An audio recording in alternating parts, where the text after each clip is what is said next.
Bienvenidos a Hare Krishna. Continuamos con el Srimad Bhagavatam Podcast en el capítulo 7 del canto segundo. Hoy leemos texto número 6 en este domingo 7 de mayo y nos espera un tema de lo más relevante, fascinante, al mismo tiempo sensible. Así que sean bienvenidos y vamos a comenzar. Om Namo Bhagavate Vasudevaya. Om Namo Bhagavate Vasudevaya. Om Namo Bhagavate Vasudevaya.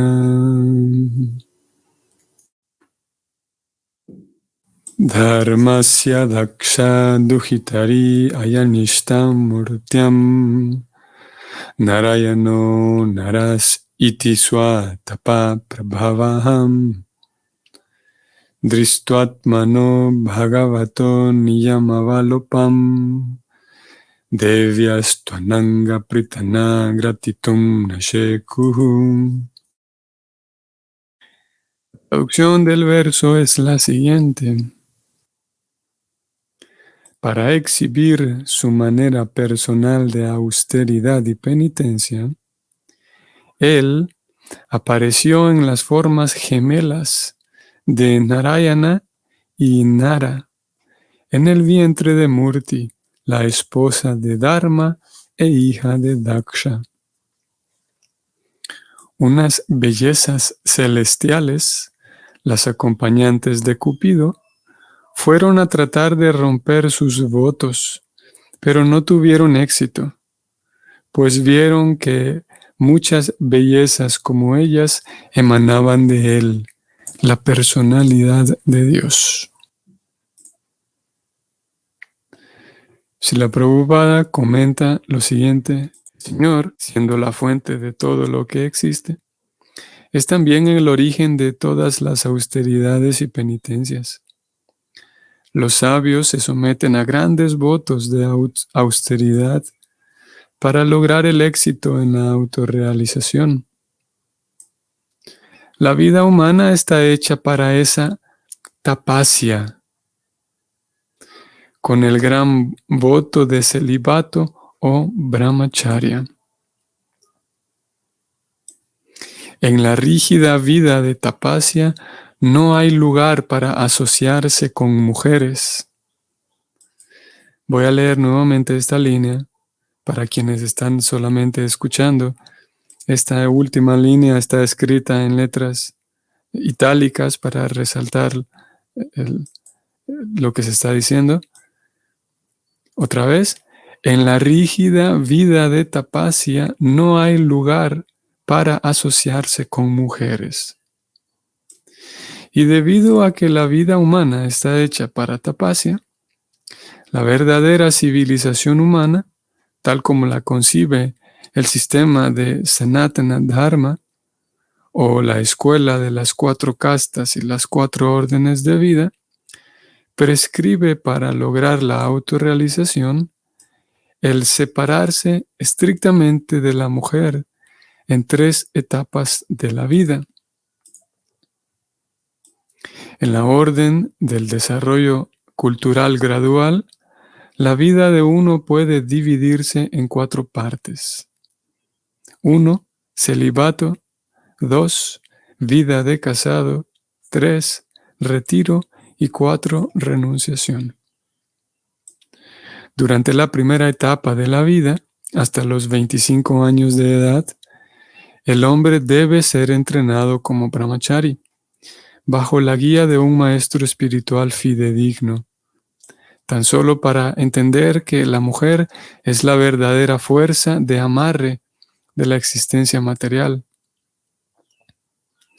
Si uno quiere seguir, o más bien conseguir liberarse del cautiverio material de la vida condicionada, debe librarse de la atracción hacia la forma de la mujer. La mujer, o el sexo bello, es el principio hechizador de las entidades vivientes. Y la forma masculina, especialmente en el ser humano, es para la autorrealización. El mundo entero se mueve bajo el hechizo de la atracción femenina, y tan pronto como un hombre se une a una mujer, de inmediato se vuelve víctima del cautiverio material, quedando sujeto por un apretado nudo. Los deseos de enseñorearse del mundo material, bajo el hechizo de una falsa sensación de señoría, comienzan específicamente justo después de que el hombre se une con una mujer. Los deseos de adquirir una casa, poseer tierra, engendrar hijos y volverse resaltante en la sociedad, el afecto por la comunidad y el lugar de nacimiento, el anhelo por riqueza, que son todos como fantasmagorías o sueños ilusorios, atrapan al ser humano y éste queda así impedido en su progreso hacia la autorrealización, que es el verdadero objetivo de la vida. El brahmachari, o un muchacho, desde la edad de 5 años, especialmente en las castas superiores, es decir, de padres eruditos, o sea, los brahmanas, de padres administrativos, que son los kshatriyas, o de padres mercaderes o productores, que son los vaishyas, ese muchacho es entrenado hasta los 25 años de edad bajo el cuidado de un guru o un maestro fidedigno.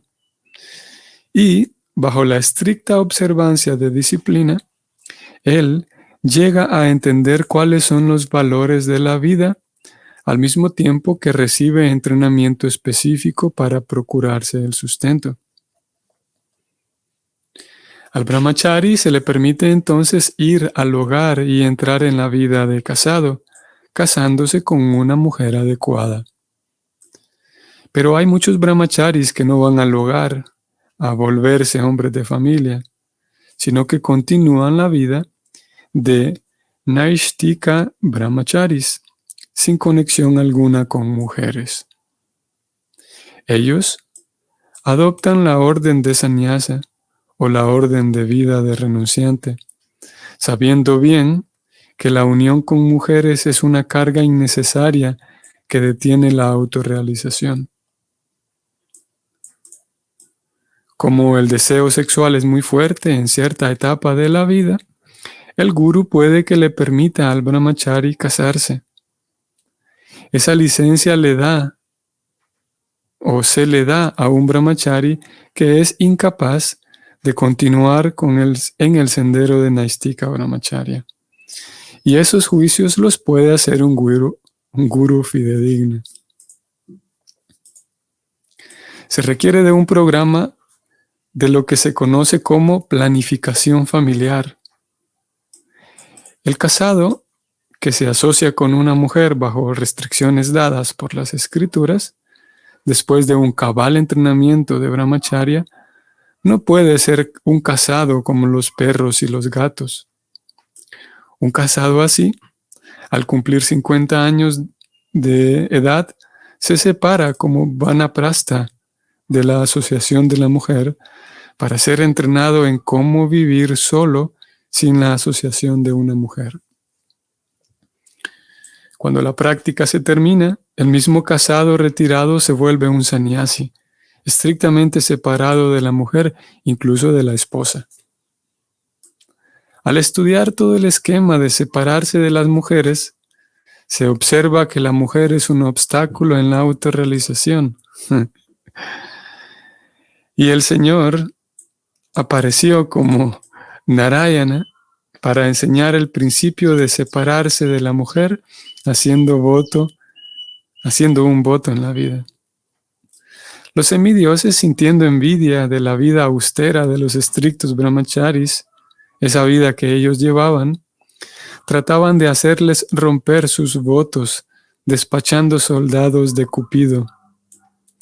Pero en el caso del Señor, resultó un intento infructuoso, pues las bellezas celestiales vieron que el Señor puede producir innumerables bellezas de esas mediante su mística potencia interna y que como consecuencia no tenía por qué ser atraído externamente por otras. Hay un proverbio común que dice que a un confitero nunca le atraen los dulces. El confitero, que siempre se encuentra fabricando dulces, tiene muy pocos deseos de comérselos. En forma similar, el Señor, mediante sus poderes potenciales de placer, puede producir innumerables bellezas espirituales y no sentirse atraído en absoluto por falsas bellezas de creación material. El que no sabe alega tontamente que el Señor Krishna disfrutó de mujeres en su Rasa Lila de Vrindavana o con sus 16,000 esposas legítimas de Vrindavana. Fin del comentario. Muy bien. Yo preferiría, en este texto, en este verso, hay tantos temas que están orbitando aquí en torno al tema central, que es la razón por la cual Prabhupada desplegó todos estos temas, es que aquí se habla de estos acompañantes de Cupido en el mismo verso. El mismo verso invita a que se hable sobre el deseo sexual, el placer sexual, y es por esa razón que Prabhupada entonces fue en esa dirección. Y en torno a ese tema hay tantos otros que vienen orbitando ahí, fueron incluidos aquí, el asunto del brahmacharya, el asunto de el restringirse de la vida sexual. Prabhupada escribió aquí, voy a subrayar, uno debe liberarse de la atracción en la forma de la mujer. El brahmachari llega a un punto a saber que la unión con mujeres es una carga innecesaria que detiene la autorrealización. Y más abajo, aquí está. Creo que esto es lo más impactante de este comentario. Al estudiar todo el esquema, estoy subrayando aquí, el esquema de separarse de las mujeres, se observa que la mujer es un obstáculo en la autorrealización.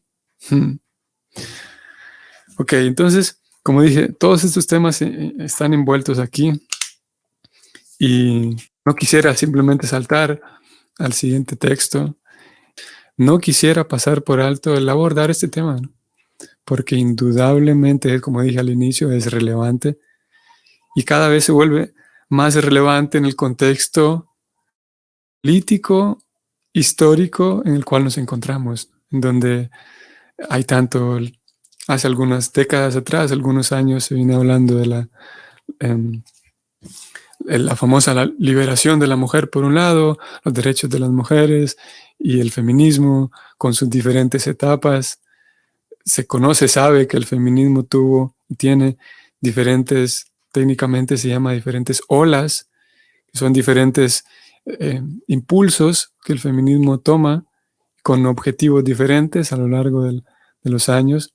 Desde algunas décadas atrás, grupos feministas buscan diferentes objetivos, aunque aparentemente estamos hablando del mismo feminismo, llegando a un feminismo radical que lo que busca es desaparecer por completo al hombre, llegando, por ejemplo, a algunos puntos, algunos momentos muy radicales dentro del feminismo radical, que es diferente al feminismo de primera ola que se gestó y se generó en algunas décadas atrás, llegando, por ejemplo, al punto de en algunas manifestaciones, algunas mujeres y chicas, principalmente muchachas, afirmar de que para que haya felicidad en la vida hay que matar a los hombres. Muerte al macho es una de las premisas o algunas de las frases de sus manifestaciones. Como dije, muchos temas involucrados en girando en torno a este tema principal de la vida sexual, en realidad.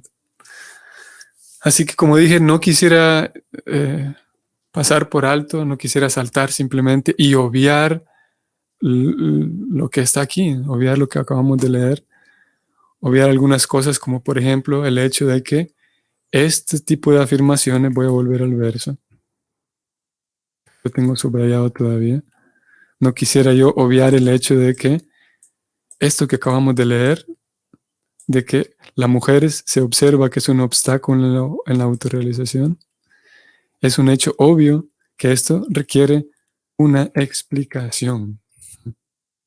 ¿Cómo es eso? ¿Cómo desenredamos todo este gran aparente problema? Afirmaciones tan fuertes de parte de Srila Prabhupada. Así que en caso de que estuviéramos en una reunión presencial, yo iniciaría abordando, no haciendo una presentación, sino más bien partiendo de qué puntos les parecen a ustedes relevantes. Voy a leer a Gabriela. Saludos, Gabriela. Considero aplica a las mujeres también la etapa espiritual de dejar el deseo material de todo tipo, no tanto por ser mujer u hombre, sino de dejar la condición humana material. Ya cuando realmente el alma lo siente, ya no se vuelve un obstáculo, sino una oportunidad. Un punto muy relevante. Gabriela, gracias por señalarlo. Sí, es, como dije, en nuestro intento por resolver este aparente problema que tenemos aquí enfrente. Es una muy buena forma de comenzar, como usted lo ha dicho, que tanto hombres como mujeres necesitamos limpiarnos de... Prabhupada mencionó aquí ese deseo de enseñorearse. Muy importante también, por ejemplo, que hoy por hoy, en el contexto político, una vez más, el contexto político histórico que vivimos, a través de diferentes medios, a través de las redes sociales, la publicidad, se le hace creer a la pobre persona de que está bien y es civilizado el simplemente llevar una vida promiscua, el simplemente expresar la sexualidad de 1000 formas posibles, lo cual eso es un engaño total. Y obviamente el cuerpo físico tiene ciertas necesidades biológicas y necesita ciertas etapas, en ciertos momentos, necesita como una necesidad física la expresión sexual, sin duda, ¿no? Y el negar esa expresión sexual puede llegar a ser un detrimento en la vida espiritual. Ahora, cuando esa expresión de sexualidad es llevada a cabo apropiadamente, como todo lo demás en la vida, entonces podemos estar hablando de que el ser humano está creciendo, ¿no? Sin embargo, si la persona llega al punto de creer de que para ser feliz necesita poner la sexualidad antes que cualquier otra cosa, ahí seguramente y sin duda se va a meter en un problema grande, ¿no? Así que, Gabriela, como usted ha dicho, antes que otra cosa, necesitamos recordar que para todos, para hombres o mujeres, es necesario el entrenarnos cada uno en vivir una vida en la cual la actividad sexual sea regulada. En el caso de los que son renunciantes, ya sea que lleven una vida renunciante consagrada o una vida renunciante estudiante, para ellos no hay ningún tipo de vida sexual. Para aquellos otros que llevan una vida de casado, la vida sexual es regulada, apuntando a que yo no me vuelva víctima de mis deseos sexuales, como usted aquí lo ha escrito, Gabriela. Sigo leyendo su siguiente comentario, Gabriela. Cualquier alma, sea cual sea su género, podemos entrar en conciencia de dejar ese deseo material y comenzar la etapa de purificar, renuncia y más al apego de refugiarnos en Krishna. Tal cual, Gabriela. Asimismo, mejor no se puede decir. Usted lo ha escrito aquí, excelente. Sea cualquiera su género, usted lo escribió aquí. Otro tema que orbita sobre este es el asunto de las diversidades sexuales, ¿no? Que también sería súper genial dedicar una sesión solamente para hablar de esto, porque ya que hoy está de moda entre tantas personas, muchas de ellas desorientadas, está de moda la fluctuación en cuanto a las preferencias sexuales, ya sea que alguien se identifique como hombre, como mujer o como las infinitas categorías que hoy existen. En todo caso, para una persona que tenga seriedad, si una persona realmente es seria y es honesta, entonces independientemente que lleve una vida heterosexual, que lleve una vida homosexual, bisexual o todo lo demás, si es honesta y si es seria, tendrá, y si es madura, si tiene madurez en su vida, llegará al punto de entender lo que usted está diciendo aquí, Gabriela, que es lo que dicen las escrituras, de que independientemente hacia quién yo tengo deseo sexual, el objetivo consiste en ir mermando ese deseo sexual y al mismo tiempo ir aumentando el gusto por las actividades espirituales que me purifican justamente del deseo sexual. Independientemente que se trate de heterosexual, homosexual, bisexual y todo lo demás.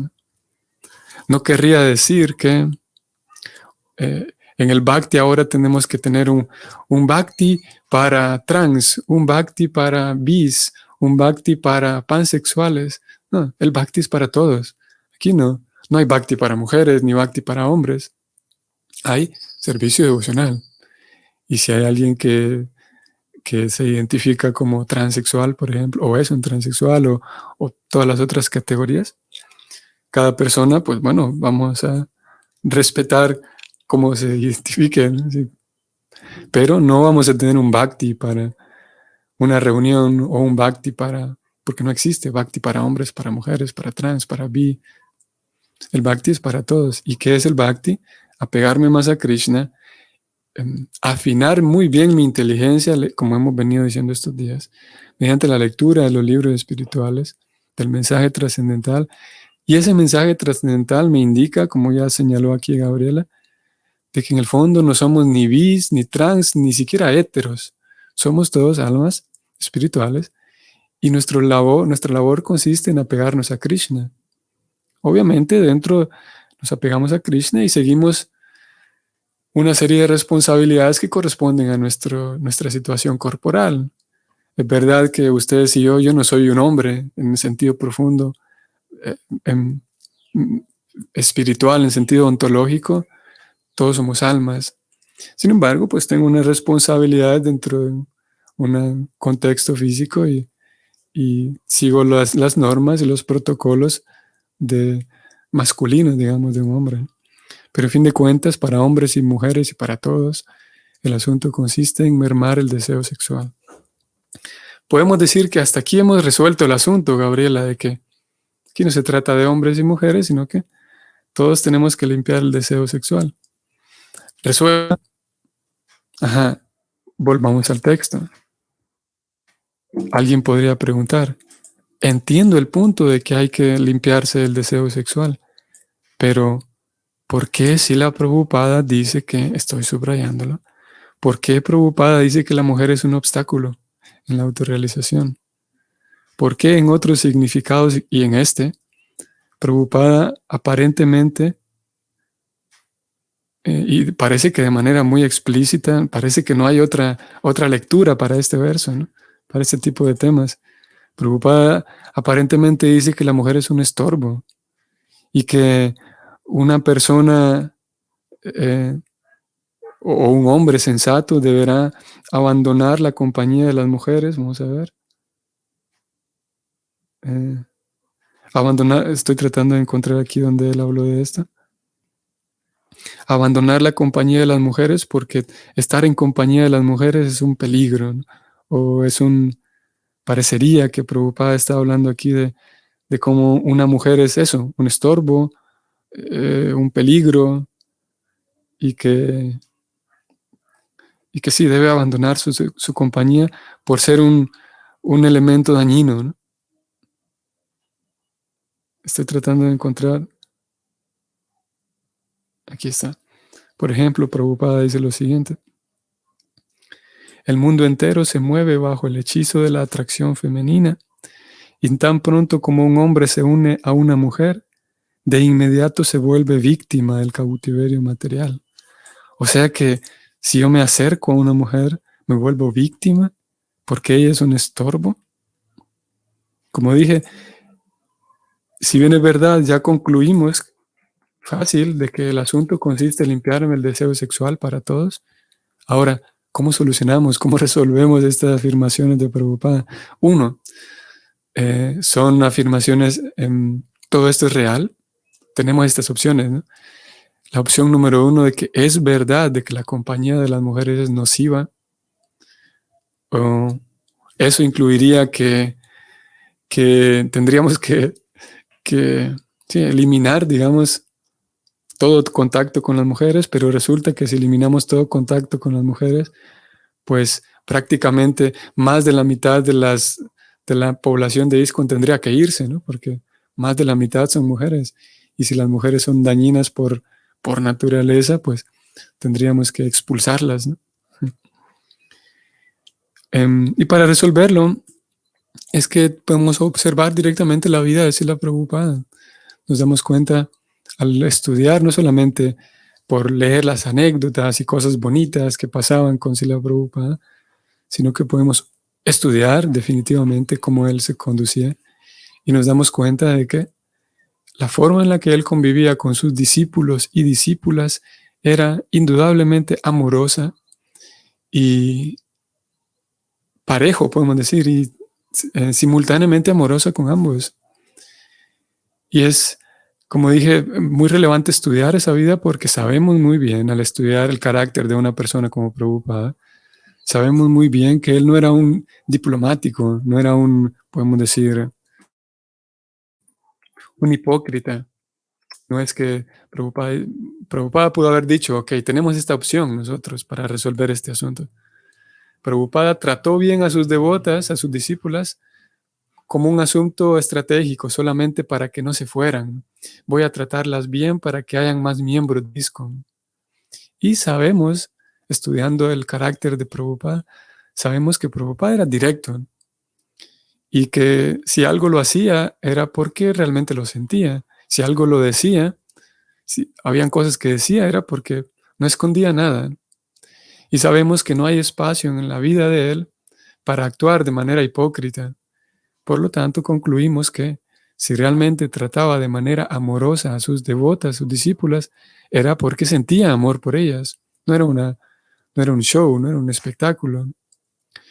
Por lo tanto, de esto podemos definir lo último, podemos concluir lo siguiente, y es que hay elementos en el Bhakti que son nocivos definitivamente, como por ejemplo el comer carne, participar de matar a otros seres vivos para alimentarme, el consumir drogas. Y esos elementos que son nocivos y que realmente son un obstáculo, podemos observar que Srila Prabhupada nunca, jamás en su vida se acercó a ellos. Nunca es que Prabhupada dijo, bueno, me van a invitar a terminar comiendo un plato que tiene carne porque para ser bueno con ellos. No, jamás. Ese tipo de cosas no, nunca. Porque ese tipo de actividades sí son nocivas. Y si es verdad que la compañía de mujeres es nociva, entonces Prabhupada nunca jamás hubiera permitido que una mujer se le acercara, mucho menos para iniciarla. Si es verdad que la compañía de mujeres es nociva. Pero nos damos cuenta de lo contrario. Nos damos cuenta de que justamente la persona que acabamos de leer aquí, así la Prabhupada, justamente esa persona que ha escrito esto, nos damos cuenta que él fue criticado grandemente por otros Vaishnavas en la India. Fue criticado exactamente porque permitió a muchas devotas acercarse a él y les brindó su amistad, su guía, su amor. Entonces, si la Prabhupada en su vida nos damos cuenta cómo trató a las devotas como lo que eran, como sirvientas de Krishna, y les brindó su guía y todo lo que estaba a su disposición. Así que con echar un vistazo y observar de manera detenida la vida de Prabhupada podemos resolver este asunto de que no es un obstáculo una mujer, no es un estorbo una mujer, sí es un obstáculo, sí es un estorbo, el deseo que la persona tenga de explotar al otro, como Gabriela lo decía al inicio. Y de eso necesitamos limpiarnos todos. Ahora, dicho eso, volvamos aquí al texto. Encontramos algunos puntos claves también. Prabhupada habló aquí de el orden gradual del desarrollo cultural. Un desarrollo cultural gradual. O sea, toda persona que se espera eso de nosotros, toda persona que lleva una vida espiritual, idealmente esa persona lleva un desarrollo gradual de su propia cultura, cómo él está cultivándose como persona. No solamente, bueno, ya me aprendí algunos mantras, voy al templo el domingo, que eso tiene que ver con, sí, el, el mejorar la vida religiosa, ¿no?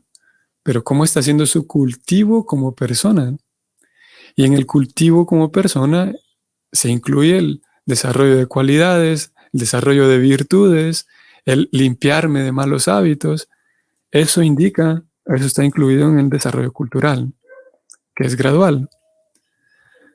Así que Prabhupada está hablando aquí de ese desarrollo y no solamente de una vida religiosa, solamente de ir al templo, ir a la iglesia los domingos.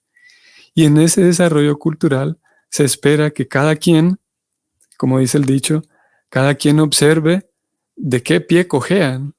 Cada persona se dé cuenta de qué tonterías tengo yo encima que me están cubriendo, qué cantidad de cosas tengo que limpiar y que se haga responsable de su propia vida, ¿no? Cuando llegamos a ese punto de que cada persona debe hacerse responsable por su propia vida, nos damos cuenta de que la realidad en general de hombres y mujeres es bien interesante. Aquí cambia, tenemos como un cambio en el paradigma y es que, de acuerdo con diferentes estudios, la realidad es que, por ejemplo, el consumo de pornografía en la población de hombres es mucho mayor que el consumo de pornografía en las mujeres. Por ejemplo, eso nada más es un indicativo. Podemos usar otras estadísticas, pero al menos dentro del consumo de pornografía nos damos cuenta que el hombre tiene una cantidad mayor de, si podemos decirlo así, hay un desafío mayor en el hombre para limpiarse del deseo de explotar sexualmente al otro. Y como dije, aquí cambia ya el asunto. Por un lado acabamos de ver que la mujer es un estorbo, aparentemente, pero por otro lado estamos viendo que, voy a compartirles aquí un par de datos, vemos en general, por estudios que se realizan, de que el hombre tiene un desafío mayor. Parece ser que es él quien tiene un desafío mayor para limpiar ese deseo de explotar al otro, al menos en sentido sexual. Les comparto estos datos. Este es un libro llamado, es un estudio en relación a la pornografía y se llama La pornografía online, este pequeño libro. Y para observar aquí brevemente unos datos, según algunas fuentes, ustedes están viendo esto, déjenme ver. Sí. Según algunas fuentes, la pornografía causa el 51% de los divorcios en los Estados Unidos y otras fuentes como la American Academy of Matrimonial Lawyers en 2003 afirma que el 53%, el 58% de todos los divorcios. Y bueno, aquí el libro ofrece toda una explicación de qué pasa a nivel neuronal. Es muy interesante porque se puede tener todo un rastreo de qué sucede a nivel neuronal con la persona que consume pornografía, y es que, en pocas palabras, pierde la capacidad para poder relacionarse apropiadamente con los demás, porque comienza a ver a los demás como ocurre lo que se conoce como la objetivización, que es la persona observa que los demás simplemente son objetos, y es imposible construir una civilización, es imposible construir una familia, por ejemplo, si yo lo que estoy observando en el otro es un objeto. Tengo que observar que es un sujeto, que él no es un sujeto para mi placer, no es un objeto de mi placer, no es una cosa que está para darme placer, es el sujeto de su propia vida. Y voy a tener acuerdos con él o con ella para construir una familia, un grupo, una institución, un país. Pero si yo observo que esa persona es un objeto para mi placer, no va a ser posible construir ni una familia de dos. Entonces, ¿qué pasa cuando la persona ya tiene una familia y deja o se somete a un proceso que le va a cambiar completamente su cerebro?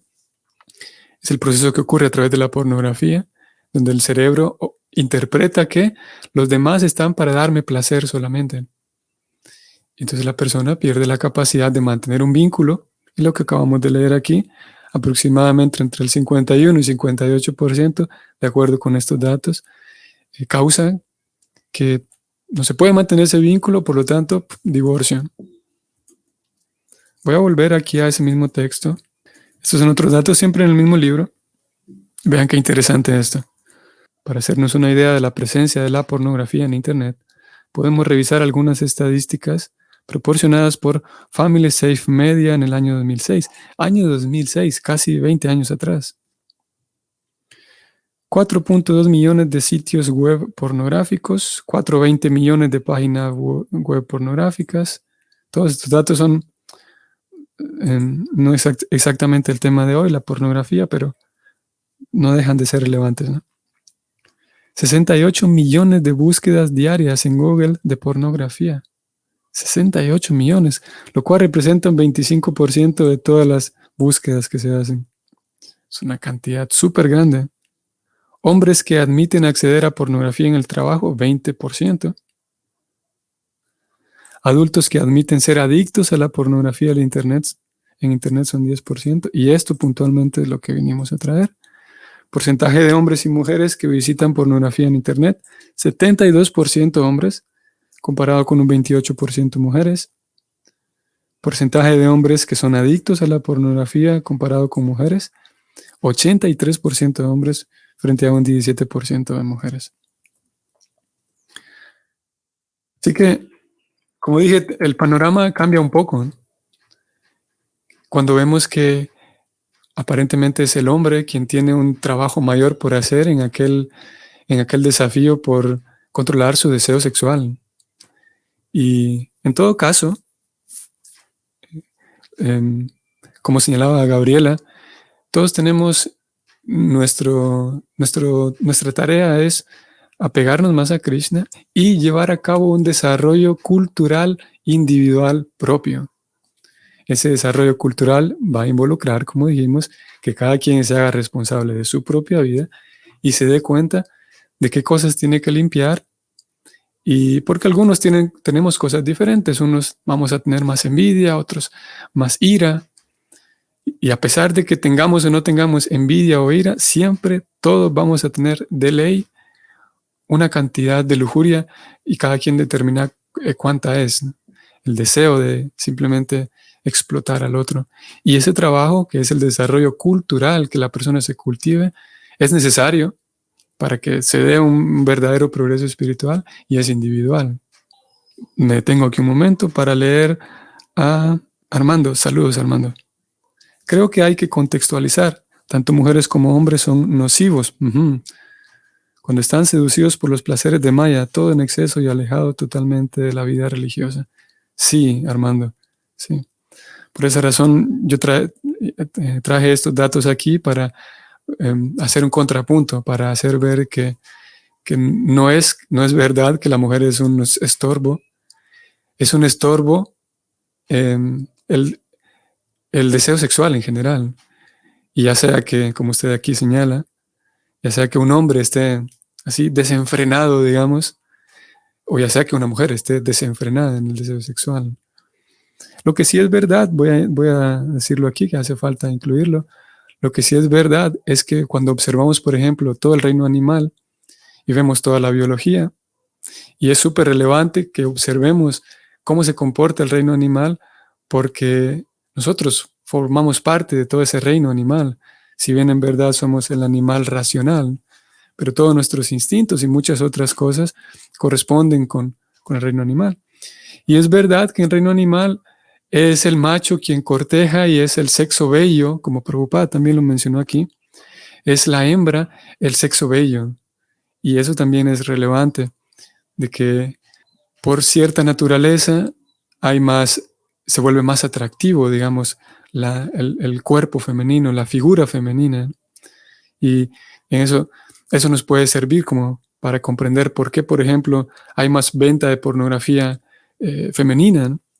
Porque en sí el cuerpo femenino es más atractivo, así como lo observamos en el reino animal, como es en general. Obviamente hay excepciones, ¿no? Pero en general las formas femeninas son las más atractivas y luego le toca al macho competir por ganarse, digamos, la atracción de la hembra. Así que ambos somos nocivos, como dice usted aquí, Armando, y sin embargo, al mismo tiempo, no deja de estar presente el hecho de que la figura femenina es el sexo bello y es más fácil seducir, podemos decir, a través de algo bello, en este caso a través de la mujer. Leo su comentario, Elisa. Aquí Prabhupada y Jesucristo se acercan a la mujer y la integran sin importar las críticas. Jesucristo fue el primer maestro en hablar con una mujer y agregarlas a las enseñanzas espirituales, pues decía que una mujer era más seria en cosas espirituales y más entregada que un hombre. Interesante, ¿eh?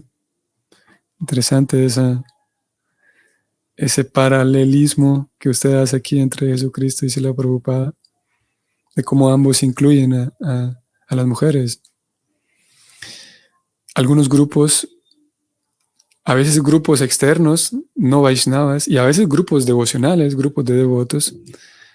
En ambos casos, hay ocasiones en donde alguien termina señalando a Prabhupada como misógino. Porque Prabhupada es misógino. Miren lo que dice en este verso. Y uno de los versos que escogen es este que acabamos de leer. Y hay algunos significados así que se le pueden llamar, entre comillas, significados problemáticos, en el sentido de que con ciertas afirmaciones, Prabhupada aparentemente genera un problema, ¿no? Y es curioso que algunos grupos que llaman así sin miedo, lo etiquetan a Prabhupada como misógino, y a veces también como racista, o como sexista, homofóbico. Cuando hay un estudio de la vida de Prabhupada, eso se puede resolver. Generalmente esos grupos no tienen un estudio sólido de la vida de Prabhupada, porque justamente ellos, si hubieran convivido con la persona de Prabhupada, sin duda, que la forma en la que Prabhupada hubiera convivido con ellos, la forma en la que Srila Prabhupada los hubiera tratado, hubiera sido tan amorosa que esa forma amorosa nunca la van a encontrar de ninguna otra manera, con ninguna otra persona. Dicho de otra forma, nadie será capaz de tratar con un amor tan profundo y tan puro a estas personas que llaman a Prabhupada misógino, como Prabhupada los pudo haber tratado amorosamente. Porque definitivamente no fue ni misógino, ni homofóbico, ni racista, ni sexista, sino por el contrario. Una persona que fue capaz de mostrar un amor tan cristalino, tan profundo, tan puro y tan incondicional, dispuesto literalmente a dar la vida por ellos, a toda aquella persona que estuviera dispuesto a recibirlo, ¿no? A ver, me está faltando leer a alguien más aquí. Neo, leo tu comentario, Prabhu. Qué bueno que estás aquí, qué bueno saber de vos y qué interesante que estabas participando hoy. Voy a leer tu comentario. Esa cuestión de que el sujeto se ve como un objeto a los demás, no necesariamente la pornografía lo produce, aunque sí es parte de. Pero en realidad es el capitalismo el que produce que todos veamos a los demás como un objeto. Por eso el capitalismo permite la pornografía para que termine de alimentar su propósito de que todos caigan en la ilusión de tratarse mercantilmente en todos los aspectos, hasta emocionalmente. Entonces creo que las raíces del capitalismo, no necesariamente la pornografía, pero aquí se corta, creo que tal vez porque era más extenso el comentario. Sí, gracias, Prabhu, por el aporte. Sí, como decíamos al inicio, hay tantos factores que van a orbitar sobre este tema. El asunto ahora político. Hablamos de la pornografía, ya que el verso hablaba de Cupido y Prabhupada y fue en esa dirección de la vida sexual por el asunto del el gran desafío de la vida sexual. Por eso traíamos aquí la pornografía. La respuesta del Bhakti es que la raíz de todo esto es la falta de conocimiento espiritual. La raíz de todo, ¿no? Todo se resuelve. ¿Cómo resolvería esto el Bhakti? El Bhakti lo resuelve con que la persona sea entrenada en la vida espiritual científica. Y para eso hace falta conocimiento espiritual y hace falta en los laboratorios de la ciencia espiritual. ¿Por qué lo menciono así, Prabhu? Porque el Bhakti respondería que la raíz no es el capitalismo, sino más bien la raíz es la ignorancia del conocimiento espiritual. Dicho de otra manera, pudiéramos quitar el capitalismo y traer otro sistema, y aún así habría un problema porque la persona no tiene solidez espiritual. Podríamos recurrir a otros métodos de orden político, eliminar por completo el capitalismo pensando que ya eliminamos la raíz, pero la raíz, de acuerdo con nuestro sistema, a pesar de que se elimine el capitalismo, que indudablemente mercantiliza todo, el agua que bebemos y todo se mercantiliza, el Bhakti dice que no, que la raíz no es el capitalismo, sino la raíz es la ignorancia.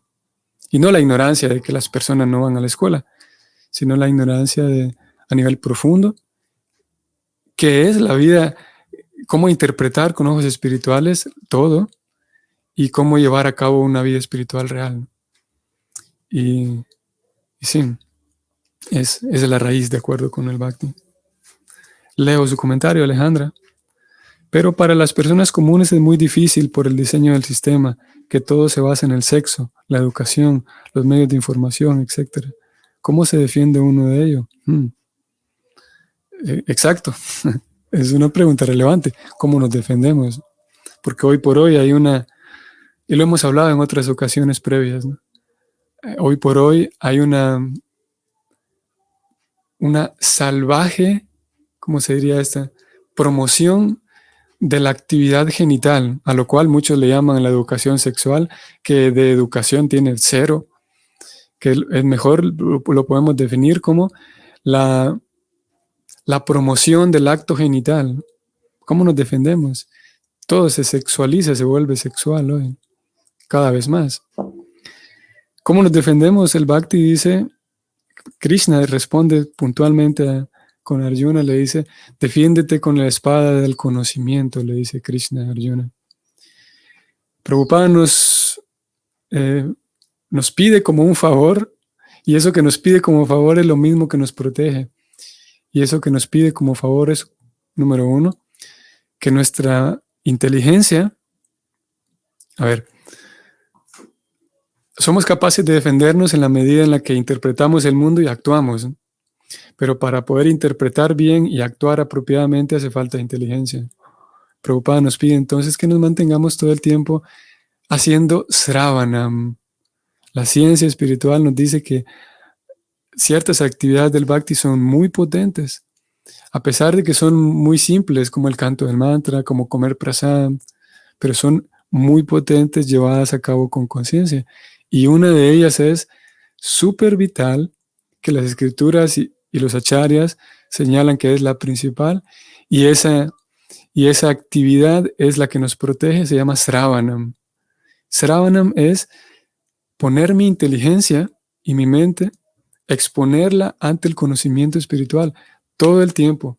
Nityam, dicen las escrituras, todo el tiempo mantenerme escuchando, recibiendo el mensaje trascendental. Obviamente esto no quiere decir de que yo tengo que volverme ¿cómo sería? Un académico y que solamente por leer y leer y leer y leer estoy satisfecho y estoy protegido. No es el acto de leer, sino más bien de yo mismo mantenerme, exponerme, que mi corazón, mi inteligencia esté de manera voluntaria expuesta al mensaje trascendental. Ese mensaje trascendental va a incluir muchas diferentes categorías de información. Nos va a informar acerca de cómo el Señor protege a sus devotos, en el caso, por ejemplo, hace unos días de Prahlad Maharaj con Nrisimhadeva. El mensaje trascendental nos va a regalar, por ejemplo, una visión adecuada de qué es la naturaleza en la que vivimos. El mensaje trascendental nos va a hablar en ciertos momentos de quiénes somos y nos va a ir dando toda una serie de diferentes categorías de diferentes áreas y nos va a permitir mantenernos firmes. Y parecería irrelevante simplemente dedicar tiempo de mi vida, de mi día, a leer, a escuchar. Parecería muy insignificante, pero es muy potente de acuerdo con las grandes autoridades en nuestro servicio devocional. Hace unos días, creo que fue ayer o hace unos días, se celebraba el aniversario de la creación. Prabhupada fundó esta editorial, el BBT, para producir libros que entregan ese mensaje trascendental. Y la verdad es que requiere un esfuerzo de nuestra parte. Requiere en ese intento de cultivarme como persona, es vital, importante que yo dedique tiempo de mi vida a leer con seriedad y con dedicación los libros de Srila Prabhupada, porque es que no son solo libros, es el mensaje trascendental ahí plasmado, guardado en un libro, y que permite que mi inteligencia esté clara, para que yo sepa identificar, sepa leer qué es lo que está ocurriendo, para que yo no, por ejemplo, por decir algo, lo hemos dicho en otras ocasiones también, que el ojo del Vaishnava es que el Vaishnava no se agarra una bronca con Bill Gates o con Monsanto, porque Monsanto nos está dañando los alimentos. Eso es verdad, Monsanto está dañando la forma en la que nos alimentamos, pero el Vaishnava no agarra una bronca con ellos, porque el Vaishnava sabe interpretar de una manera diferente, a través de los ojos de las escrituras, lo cual se llama técnicamente Shastra Chaksu. ¿Qué significa eso? Que uno aprende a ver con los ojos de las escrituras. Y los ojos de las escrituras nos dicen de que sí, Monsanto crea sin duda un desorden gigante a nivel hormonal, por ejemplo, en lo que consumimos y todo, pero no es nuestro enemigo. Y asimismo tampoco somos enemigos de Bill Gates, tampoco somos enemigos de la ONU y en fin, un montón de empresas grandes. Porque el Vaishnava sabe que así es como funciona Kali Yuga. Y no odiamos a todas estas personas. Simplemente sabemos que son diferentes agentes utilizados por Kali y que en fin de cuentas todos ellos son almas espirituales, todas estas personas que actúan de manera muy retorcida, pero no los odiamos. Eso no quiere decir que nosotros somos ciegos a que Monsanto existe y el Vaishnava trata de llevar una vida saludable, pero sin ninguna, como dije, sin ninguna bronca, sin ningún rencor, no deja que su corazón se llene de rencor. Al contrario, el Vaishnava se centra en Krishna. Y como digo, eso nos permite, todas esas reflexiones se permiten generarse en el corazón cuando hay Sravana constante, cuando hay una escucha constante del santo nombre y una escucha constante del mensaje trascendental. Y hay aquí una diferencia entre ese activismo que es espiritual y un activismo que busca el bienestar humano, pero que todavía no es espiritual. Y una de las diferencias es que el activismo busca ayudar a la humanidad repitiendo todo el tiempo quiénes están mal, repitiendo y señalando que ellos están mal, que el planeta se va en una dirección equivocada y tenemos crisis política, tenemos crisis en sentido educativo, tenemos crisis en sentido ambiental, tenemos crisis y hay diferentes activistas por todos lados que son necesarios. El activismo espiritual sabe que hay un problema gigante a nivel planetario, pero el activismo espiritual nos mantiene a nosotros, en lugar de estar hablando de las crisis que ocurren, nos mantiene a nosotros estar hablando de Krishna. Y obviamente cada tanto hacemos una reflexión como lo estamos haciendo ahora. No nos volvemos ciegos a lo que ocurre en el mundo. Pero el activismo espiritual requiere y nos ayuda a que centremos nuestra atención en el lado positivo espiritual del asunto. Centrar nuestra atención en Krishna. Para que no vivamos, con una aprensión y tristes y apurados de que el mundo se nos viene encima, sino que estamos centrados en el Señor Supremo. Bueno, creo que hay un par de comentarios más y voy a leerlos porque fuimos por una arista aquí diferente. Saludos, Alejandra. Bueno, este ya lo leímos. Profundizando e ir más allá, las élites, los agentes de Maya, han diseñado un mundo totalmente sexual. ¿Cómo se sale de allí? Bueno, me estaba adelantando ya, ¿no? ¿Cómo salimos de allí, Alejandra? Bueno, ya dijimos, ¿no? El mantenerme en compañía de los devotos también. Claro, como decíamos hace unos días, no solamente estar allí con los devotos, pero en la medida en la que podemos, en compañía devocional, llevar a cabo una cultura devocional, un cultivo devocional, el desarrollar virtudes, como decíamos. No es que el Vaishnava dice, bueno, ya somos Vaishnavas y seguimos consumiendo cualquier cantidad brutal de plástico, por ejemplo, tirando cualquier cantidad de basura. Idealmente el Vaishnava, y sabemos que Prabhupada incluía en su propia vida un cuidado de la energía del Señor Supremo. Si bien es verdad, Prabhupada no lo expresó en estos mismos términos, pero sabemos que Prabhupada no era un irresponsable con el planeta, por ejemplo, porque podríamos tener la impresión de que sí, nosotros somos Vaishnavas y ya no hace falta que nos involucremos en las crisis actuales, ¿no? Por lo tanto, yo puedo ser un irresponsable con lo que consumo, puedo terminar desperdiciando cualquier cantidad de comida porque no importa, yo soy trascendente. Eso sería una mala lectura de lo que estamos diciendo.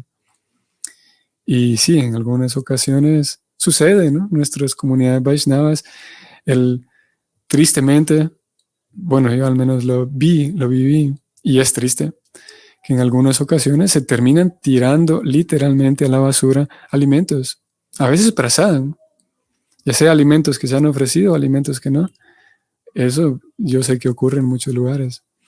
Y es un error de parte de nosotros, de la comunidad Vaishnava, considerar que, bueno, yo llevo un activismo espiritual, así que estoy por aquí, y el activismo material está aquí. Pero no quiere decir, como digo, de que vamos a desperdiciar alimentos, de que vamos a desperdiciar, sí, la energía del Señor Supremo, de que vamos a ser irresponsables con el consumo de electricidad, vamos a ser irresponsables con el consumo de plástico. El Vaishnava también sabe hacer su aporte en todas estas demás crisis que hoy por hoy ocurren. Como decía hace unos días, y los invito nuevamente, ¿cuánta cantidad de nuestra vida, de nuestro tiempo, nosotros lo desperdiciamos simplemente en las redes sociales? ¿Cuán adictos estamos, no sé, ustedes o yo, cuán adictos estamos a esa trampa que hoy por hoy está activa por todos lados? El consumo de las redes sociales. Por ahí algunos devotos a forma de broma decían, a forma de broma, claro, que prontamente para iniciarse en ISKCON va a haber que prometer un quinto principio, no redes sociales, a forma de broma, claro. Si bien es verdad, no hay ningún principio en la vida devocional que nos impida usar el celular, pero seamos honestos, vamos a ser honestos con todo lo que, cómo vivimos. ¿En qué medida estoy desperdiciando mi tiempo? ¿En qué medida yo caí en esa trampa? ¿O estoy cayendo en esa trampa? ¿En qué medida el consumo de mis alimentos es consumo de alimentos sintéticos?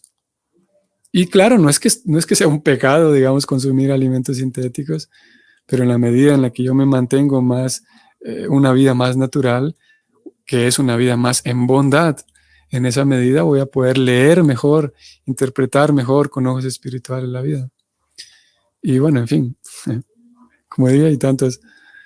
Aquí estamos hablando ahora de la responsabilidad Vaishnava y tratando de no ir al otro extremo, de decir que bueno, como somos Vaishnavas no nos importa todo lo demás que ocurre en el planeta. Nos importa, claro que sí, pero sabemos que lo principal es el conocimiento espiritual. A ver, sigo leyéndote, Prabhu Neo. Voy a mantener tu confidencialidad dentro del mundo cibernético. Yo sé quién es Neo, uno de mis muy queridos y amados amigos. Leo tu comentario, Prabhu. Totalmente, Prabhu, lo que dices. Nuestra conexión con el servicio devocional a Krishna y a los Vaishnavas es lo que nos hace caer en la adoración, nuestra desconexión, perdón, caer en la adoración del objeto material. Mi referencia al capitalismo se centra en que es la copia de Maya, justamente. Sí, sí, es cierto, Prabhu. El capitalismo es una locura que termina, sí, comercializando con todo, ¿no? Y sí. como Prabhupada decía, cualquier forma de gobierno va a ser problemático sin Krishna.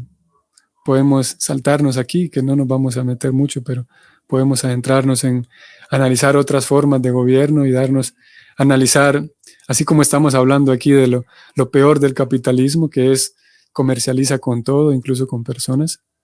Asimismo, podríamos hablar de lo peor de los demás sistemas, un comunismo, por ejemplo, un socialismo, la cara más oscura, digamos, del capitalismo, junto con la cara más oscura del comunismo, del socialismo. También esa cara oscura es muy, muy cruel. Y así podemos analizar la cara oscura de cada sistema de gobierno y, tal como dicen las escrituras, todo lo que hay en el mundo material asusta cuando uno lo ve de cerca. Y cuando vemos eso, la cara oscura de estos sistemas de gobierno son crueles, salvajes, sin duda, salvajes, en el sentido de que algunas personas pierden la sensibilidad, algunos líderes, sí, brutalmente salvajes, perder la sensibilidad con otros. Eso pasa en el capitalismo, en el comunismo, indudablemente, en todo sistema de gobierno. Si vamos a ver algunos sistemas también de monarquías, igual lo mismo. Sin Krishna todo se vuelve salvaje y asusta. Con Krishna hay una esperanza. Eso es lo genial, de que nuestro sistema devocional consiste en que, ok, que haya capitalismo, que haya comunismo, que haya monarquía, no importa el sistema de gobierno, pero yo sé que si puedo transmitirle a las personas esta ciencia devocional completa, una ciencia devocional que vuelve a las personas responsables, yo sé, y es lo que dicen las escrituras, Prabhupada lo transmitió así, yo sé que esa persona va a vivir plena, a pesar de que haya capitalismo, comunismo, monarquía, lo que sea. Eso es lo genial del servicio devocional. Y es esto mismo lo que Bhaktisiddhanta Sarasvati Thakura le dijo a Prabhupada, de que si las personas logran tener servicio devocional, logran aprender cómo se hace, entonces se vuelve irrelevante en dónde viven, si viven en un país capitalista, tercermundista o no, ya es irrelevante el contexto político, porque ya ellos aprenden la ciencia devocional. Y una vez aprendida, no hay sistema político que pueda detener a un Vaishnava. Eso es algo maravilloso. No hay, no hay algo más grande, ni siquiera un sistema político que pueda detener a un Vaishnava serio, a un Vaishnava sincero, a un Vaishnava inteligente, a un Vaishnava que tenga corazón. Ningún sistema político lo puede detener a ese Vaishnava. Por esa razón, Prabhupada va en esa dirección de, primero que otra cosa, independientemente de qué sistema político tienen en diferentes países, la solución es tenga Krishna, e incluya a Krishna en su vida como pueda y vamos para adelante. Terry, con Krishna queda una esperanza, gracias por la conclusión. Sí, Krishna es nuestra esperanza. Y como digo, Krishna nadie lo puede detener. El Bhakti, nadie lo puede detener. Lo mismo, quiero incluir esto aquí porque lo mismo a pesar de que vivamos en una ciudad, en un 11º, 12º piso y que no tengamos ni siquiera una plantita en la casa, aún así, si uno le pone seriedad, sinceridad, no quiere decir de que porque vivo rodeado de cemento y de acero, mi servicio devocional va a ser menor. Si hay realmente sinceridad de parte de uno y seriedad, y uno cultiva con seriedad, se cultiva a sí mismo como persona, no solamente un religioso, un Hare Krishna religioso, sino realmente me pongo serio con mi propio cultivo como ser humano, como persona. Esa persona viviendo en un edificio, esa persona no lo va a detener el hecho de que viva rodeado de plástico y vidrio y de cemento. Eso no va a detener su servicio devocional. Así que Krishna es nuestra esperanza y Krishna es, una vez pongamos a Krishna en nuestra vida y lo pongamos sólido, de ahí lo demás, como dicen las escrituras, lo demás en ese momento se vuelve irrelevante. Podemos descansar y tener plena confianza en que así es. Había Alejandra, los alimentos sintéticos están hechos para quitar nuestra espiritual. Hay algo aquí interesante y es que con los alimentos sintéticos. Hay dos cosas. Por un lado está la devoción, la parte espiritual, y por otro lado está la parte física. Yo, por ejemplo, puedo ofrendar a Krishna, no sé, ¿qué podríamos decir? Una galleta comprada en el supermercado. Y en el acto de ofrendar esa galleta comprada en el supermercado, yo puedo tener un vínculo con Krishna directo.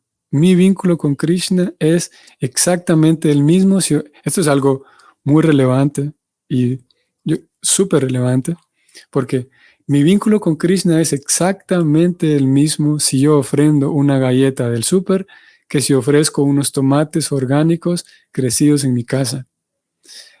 La comunión espiritual con Krishna es la misma en ambos casos, siempre y cuando hay devoción. Vamos a plantearlo al revés. Si yo tengo plena y buena devoción, esa galleta me hace un vínculo mejor con Krishna que si aquellos tomates que ni siquiera los ofrecí. Y esto es algo súper genial de la ciencia del Bhakti, que nos regala las diferencias sutiles entre qué es espiritual y qué es material. Porque alguien podría concluir de que simplemente comer comida orgánica es más espiritual que comer galletas del súper. El Bhakti responde con un no, y lo explica de la siguiente manera que yo estoy tratando de explicar. La galleta y el tomate tienen la misma capacidad para ser una buena ofrenda al Señor. Ahora, ¿qué va a pasar a un nivel material? Si yo ofrendo todo el tiempo alimentos comprados en el súper, yo voy a tener una conexión con Krishna, pero mi propio cuerpo sí va a sentir, se va a resentir, porque si estoy consumiendo demasiado azúcar, especialmente azúcar refinada, harinas y todo lo que ya sabemos, eso va a afectar mi cuerpo físico. Por lo tanto, es más seguro que mi enfermedad o las enfermedades estén más presentes.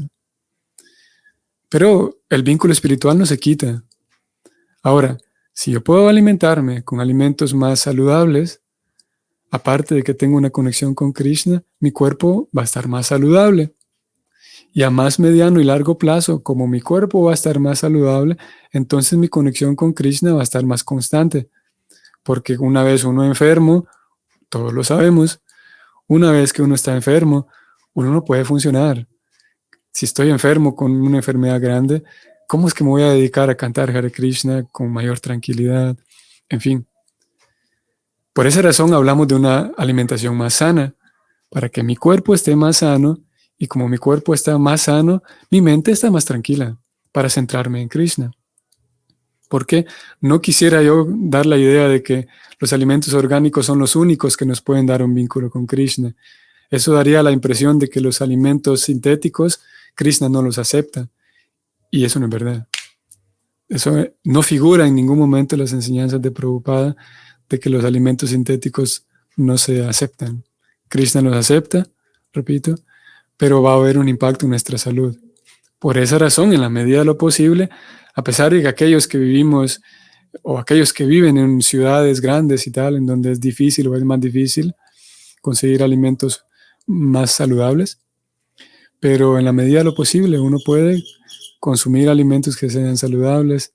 Y claro, es mucho mejor consumir un tomate comprado en el súper, que es muy discutible de dónde proviene este tomate, con qué agua fue regado, en fin, todo lo que se utilizó para regar. Es mejor consumir esos tomates porque, en fin de cuentas, siguen siendo vegetales, a que consumir simplemente alimentos muertos, simplemente comer galletas y pan. Ese tomate por lo menos me va a ayudar un poco. Así que, tal como hicimos el análisis con el capitalismo, el breve análisis, y viendo la parte oscura, digamos, del sistema de gobierno, de diferentes sistemas de gobiernos, similarmente, estimados Vaishnavas, las escrituras indican que en Kali Yuga todo está contaminado. Porque si es el caso que yo digo, bueno, es que los vegetales hoy por hoy traen muchos, no sé, transgénicos por un lado, son sintéticos, muchos pesticidas. Lo cierto es que si yo quiero cultivar todos mis alimentos y tal y volverme completamente autosuficiente, eso requiere un gran trabajo también. Y no es algo así muy simple de hacer. Por lo tanto, terminamos concluyendo de que voy a hacer lo mejor que esté en mi alcance, mi mejor esfuerzo, lo mejor que pueda. Porque si yo termino comprando alimentos orgánicos que son traídos del otro lado del planeta, resulta de que son más caros y resulta de que traer aquellas espinacas orgánicas cultivadas en Noruega genera un impacto muy grande en la huella, por ejemplo, de carbono es súper grande. Entonces, el combustible que se requiere para transportar aquellos alimentos orgánicos para que lleguen a mi casa. Estoy ahora participando en la huella de carbono del planeta y me meto en otro problema, entonces. Por esa razón el Bhakti no, como dije, el Bhakti no es un asunto moral. No es que queramos ser moralistas, sino más bien lo que tengamos a mano, todo lo que sea más favorable en nuestro entorno y que no termine siendo una carga mayor, una ansiedad. Porque si fuera el hecho de que hay que ofrecer alimentos orgánicos a Krishna, ¿cómo vamos a hacer? ¿Cómo voy a hacer para importar todos mis alimentos?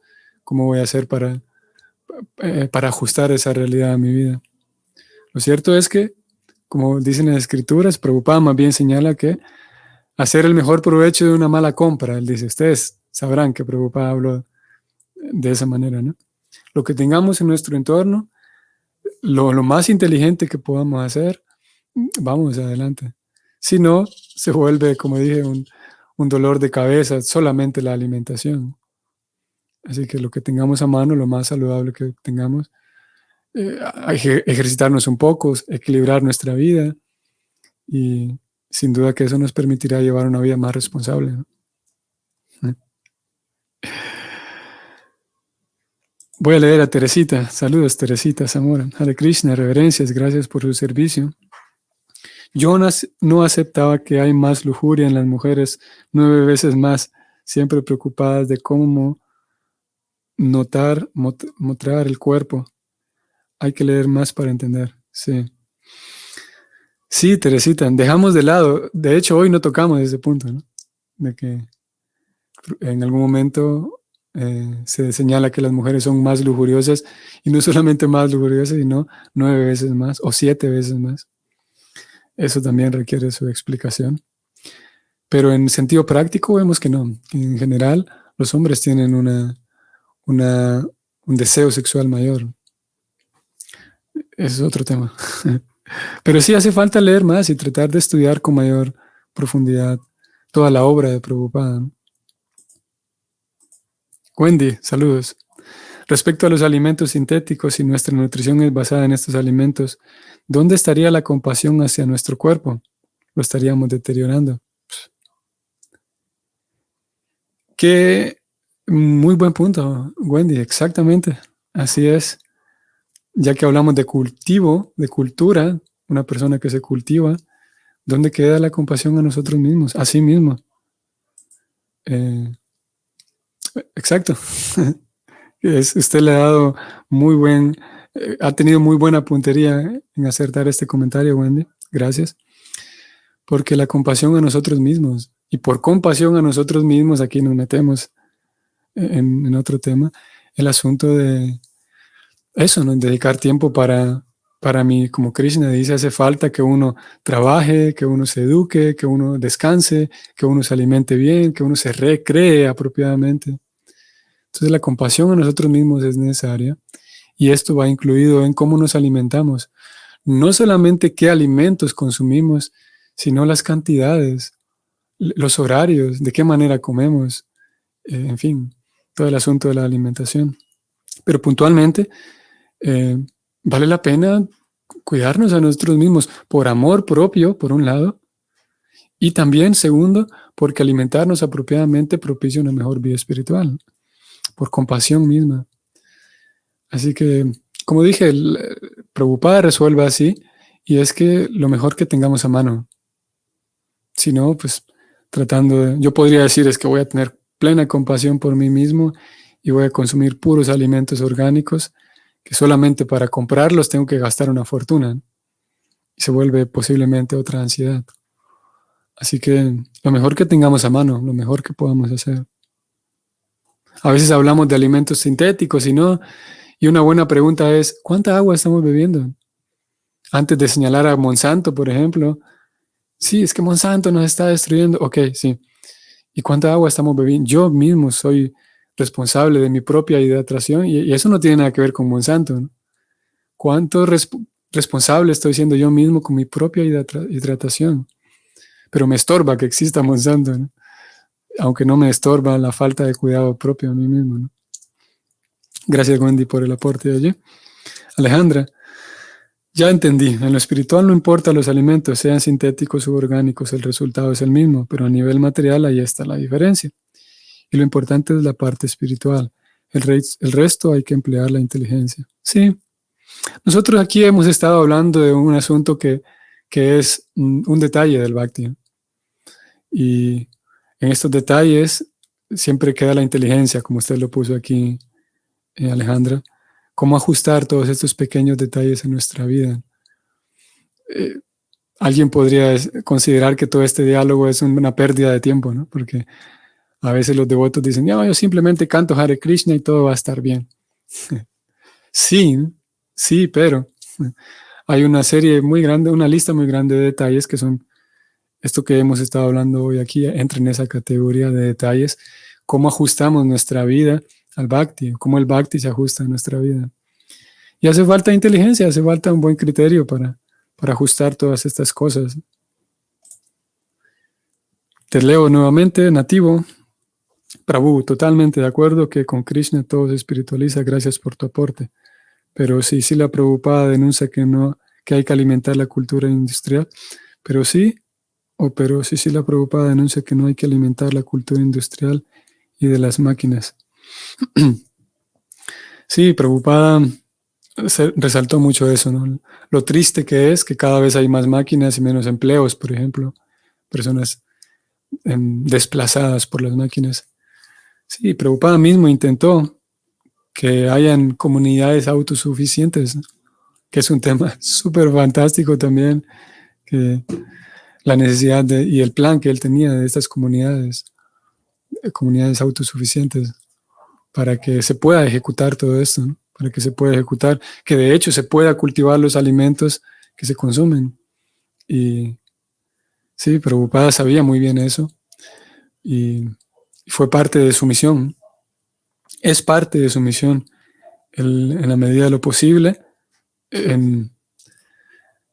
Por un lado, no fomentar más esa industrialización y por otro lado, servirse de todos aquellos inventos, digamos, que la industria provee.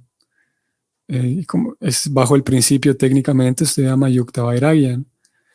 Preocupada por un lado, señala la decadencia, digamos, de la sociedad industrial en el sentido de que todo se mecaniza para desplazar. El problema aquí es cuando la persona queda sin trabajo.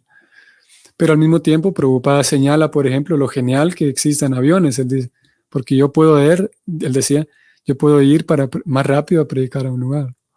Así que hay, como dije, por un lado se aprecian los inventos que se puedan tener y por otro lado, al mismo tiempo, si bien en verdad se aprecia toda la técnica, el desarrollo de la técnica, en el sentido técnico-industrial, pero eso no quiere decir que el Bhakti ama, digamos, el avance tecnológico.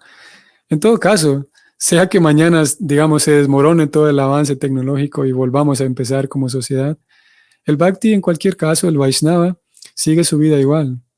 El Vaishnava se adaptará, digamos, si mañana mismo ocurre una crisis global y ya no hay acceso a todos esos tipos de industria y tecnología, el Vaishnava se adaptará y seguirá. O, ya sea que los avances tecnológicos sigan, el Vaishnava se adaptará y seguirá, porque su progreso consiste en la limpieza interna, como dijimos inicialmente, y el aprender acerca de Krishna, el aprender a continuar cerca de Krishna. Así que ni estamos esperanzados en que, como Vaishnavas, no estamos esperanzados en que ojalá que hayan nuevos avances, voy a ver las noticias, qué nuevos avances tecnológicos hay, ni tampoco estamos frustrados con la industria, de que ojalá que se acaben las industrias porque dañan el planeta. Ninguna de las dos, ¿no?